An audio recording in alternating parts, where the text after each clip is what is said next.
Bonjour tout le monde.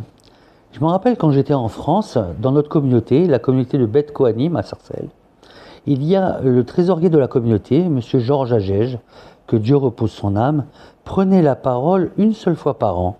Et à quel moment il prenait la parole? Il prenait la parole au moment de la paracha de Matot, la paracha de cette semaine. Pourquoi? Qu'est-il écrit là-bas? Au chapitre 30 et au verset 3, il dit « Celui qui fait un vœu à Hachem devra respecter sa parole, il ne devra pas transgresser tout ce qu'il a dit verbalement. » Monsieur Agege disait comme ça, « Vous qui êtes monté à la Torah, vous qui avez fait des dons depuis Rosh Hashanah jusqu'à présent et qui avez oublié de payer, vous allez partir en vacances. Combien va vous coûter vos vacances? Et quand l'hôtelier va vous présenter la note, vous n'allez pas dire « Oui, peut-être après-demain », vous allez payer tout de suite la facture de l'hôtel. » Et il disait comme ça aussi, vous allez revenir de vacances, ça va être les fêtes de Tishri, et on va refaire des dons encore une fois. Et il répétait à chaque fois le verset de la Torah, toutes les personnes qui ont fait un don doivent respecter sa parole. Donc mes chers amis, si par mégarde vous avez oublié de payer les dons que vous avez faits, empressez-vous de le faire.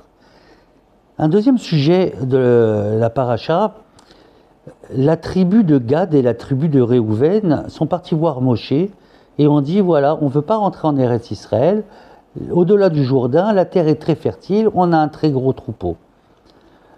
Moshe Rabbeinu leur a fait un très très gros reproche.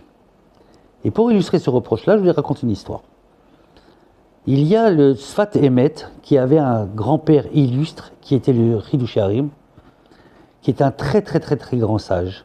Et le Sfat Emet, quand il était jeune, il étudiait jour et nuit. Et un jour, il étudiait tellement tard dans la nuit qu'il a oublié de se lever le matin pour aller à la tfila avec son grand-père. Son grand-père lui a fait un reproche. « Et tu n'es qu'un fainéant, tu ne te lèves pas le matin, comment ça se fait ?» Maintenant, le colocataire du Sfat Emet, qui savait très bien pourquoi il ne s'était pas levé le matin, parce qu'il avait étudié très tard la nuit.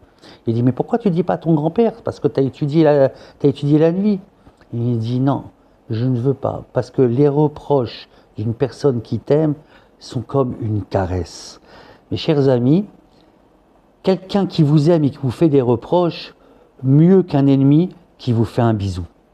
Shabbat Shalom, et je vous aime.